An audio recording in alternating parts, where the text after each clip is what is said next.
Hoje, no Brasil, milhares de crianças e adolescentes sofrem violência sexual. E para mudar esta realidade, só é preciso uma coisa: atitude. Denunciar o abuso e a exploração sexual contra crianças e adolescentes é simples. Ligue 100!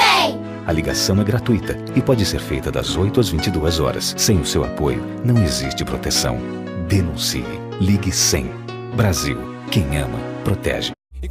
Geração de Volta falando sobre os jovens e o cenário violento que os atinge diretamente. O coletivo Terra Firme é um coletivo que trabalha a cultura. É esse o caminho? Esse é um dos caminhos mesmo?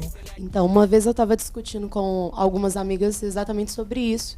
E a gente falou que é um peso muito grande colocar a arte como a salvação. Mas ela é uma ferramenta extremamente importante, que é o lugar onde o jovem, a criança, ele vai se sentir à vontade para falar coisas que talvez em outro momento ele não teria coragem de falar, de se expressar ali. Então é um lugar que ele consegue olhar a situação dele, às vezes, por fora, olhar a situação do outro por fora, fazer uma análise daquilo, ele consegue falar sobre aquilo. E como arte educadores, né, a gente consegue até perceber ali, através daquilo que essa criança, esse jovem está produzindo, a gente consegue até perceber que universo é esse que ele está inserido. O que está acontecendo dentro do lar dele, na vizinhança dele, com os amigos dele, com os familiares dele. Vamos exemplificar um pouquinho com a sua poesia? Mãe, tinha outro caixão fechado na igreja da esquina. Falaram que tava marcado, o moleque já conhecia sua sina. Como é que pode, se ele só tinha 19, mãe? Outro dia trocando ideia com um mano na praça. No meio do corte ele baixa a garrafa, vira e me fala que a guerra já tinha sido declarada. Então, mãe, deve ser por isso que aqui chove todo domingo. Os deuses choram, cada alma e lava a casa. É o sangue da minha raça que manchava a porta do bar. E quantos mais vão sangrar? E quantas mães vão chorar? Oh, que lindo! Muito forte, né? Sim, sim, muito. E a maioria das poesias, das nossas letras, surgem dessas vivências, das coisas que a gente passa, das coisas que a gente vê que acontece dentro da nossa quebrada. E como é que vocês fazem? Vocês levam isso para as escolas e estimulam também os estudantes a participarem? Também, eu acho que esse diálogo tem que acontecer dentro das escolas, de forma firme. Porque na escola você está fortalecendo a base. A escola é o lugar para o moleque se sentir seguro. Sabe? Então, quando ele não se sente seguro dentro da escola, o que ele está fazendo ali? Que é um espaço que era de formação. E o que ele está fazendo ali e qual que é o motivo dele estar ali? Quando surge uma pichação dentro de uma escola, é quando o moleque está querendo determinar e demarcar um lugar que é dele, que ele não sente parte daquilo, sabe? É um lugar que é dele, mas ele não se sente que aquilo pertence a ele. Tá e a gente precisa ter esses diálogos dentro da escola. É quase que pedindo uma ajuda mesmo, né? Para ser ouvido, para ser visto, não é isso, Russo? Você vê um pouco disso, assim? Com certeza, tipo assim, a juventude na escola, no espaço, o tempo inteiro ela grita, ela pede, ela né, demonstra a sua força, a sua potencialidade, né? E às vezes o tempo inteiro ela é criminalizada, né? Então, ou seja, o que é o menino? O menino bom tem que ser aquele menino que fica sentadinho, caladinho, tem que tirar sempre o ar. E aí, por exemplo, eu nunca me encaixei nesse perfil de menino bom, legalzinho, bacaninha. Fui expulso várias vezes da escola. Então eu me vejo hoje, muitas vezes, na vida desses meninos também que estão na escola e que querem falar, que querem ser ouvidos, mas às vezes não deixam. A gente tem que levar em conta a vida do sujeito, o que ele vive, qual que é a realidade social desse sujeito.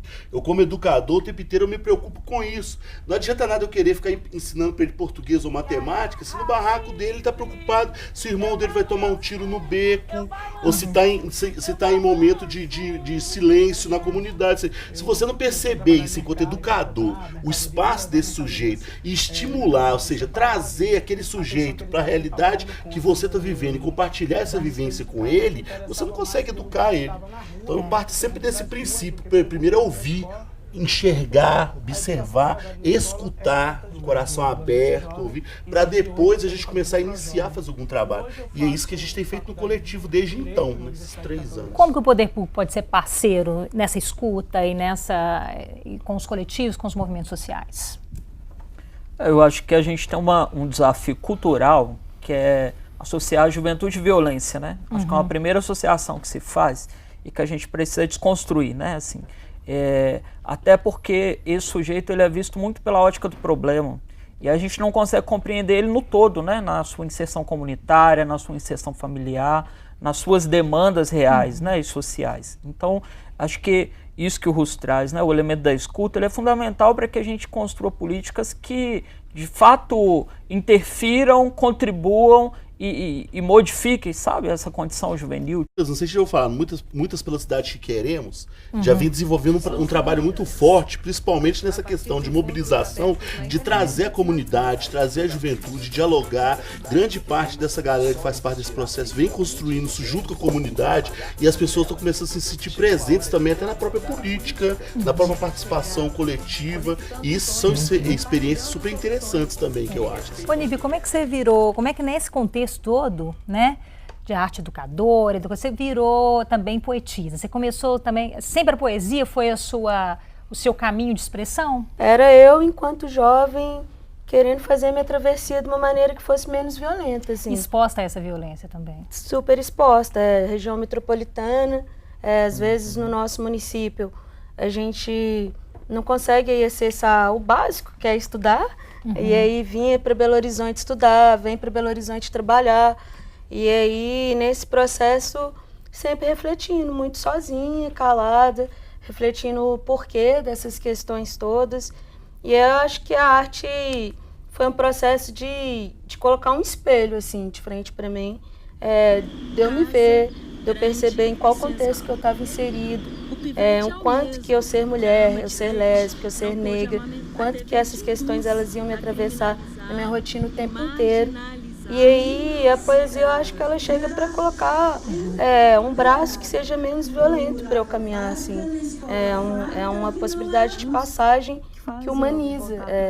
A diferença que eu vejo hoje das pessoas me chamarem de poeta, de eu acessar alguns espaços que antes eu não acessava, é uma humanização, porque eu acho que eu estava aqui o tempo inteiro, assim.